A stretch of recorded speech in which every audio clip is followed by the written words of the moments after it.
बातमी कोल्हापुरातून. कोल्हापूर शहराच्या हद्दवाढीला विरोध कायम आहे. तीव्र आंदोलनाचा इशारा कृती समितीने दिलाय. कोल्हापुरात शहरालगतच्या गावांचा हद्दवाढीला अद्यापही विरोध कायम आहे. राज्य शासनाने 2017 साली 42 गावांकरता कोल्हापूर नागरिक क्षेत्र विकास प्राधिकरण स्थापन केलं. मात्र गेल्या 6 वर्षात 1 रुपयाचाही निधी प्राधिकरणाला सरकारने दिला नाही. त्यामुळे या गावकऱ्यांनी संताप व्यक्त केलाय.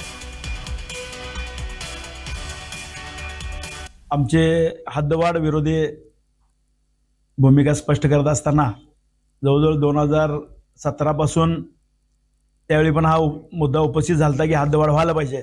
पण त्यावेळेला तत्कालीन पालकमंत्र्यांनी सर्वच त्यांचे पदाधिकाऱ्यांनी सांगितलं की हद्दवाढ करण्यापेक्षा 42 गावांचं एक प्राधिकरण करूया आणि त्याच्यामध्ये त्यांना जवळजवळ 2000 कोटीचा फंड द्यायचा आणि त्या गावांचा विकास करायचा.